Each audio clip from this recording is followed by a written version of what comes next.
Au Nunavik, les besoins en énergie se traduisent par une consommation d'environ 75 à 80 millions de litres de pétrole par an. Mais l'énergie au nord, ce n'est pas seulement l'affaire des combustibles fossiles.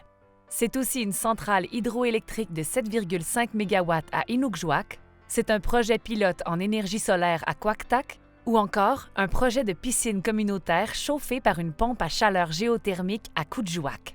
En fait, il y a plus d'une quarantaine d'initiatives d'énergie propre et renouvelable dans les régions nordiques et arctiques du Canada. Dans le nord du Québec, l'énergie a une signification particulière pour la survie des communautés puisqu'elle repose essentiellement sur le diesel, un combustible fossile transporté sur de longues distances dans un environnement hostile où un déversement peut entraîner des conséquences irréparables. En quête d'autonomie, les communautés nordiques cherchent à développer des alternatives énergétiques locales, souvent renouvelables et en harmonie avec leurs valeurs traditionnelles.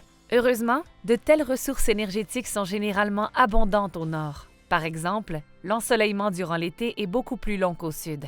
Les vents balaient sans obstacle de grands plateaux dénudés de végétation, on compte plusieurs rivières à fort débit, et même le sous-sol, qui peut être gelé en permanence, demeure plus chaud que l'air ambiant en hiver et pourrait être utilisé comme source de chaleur.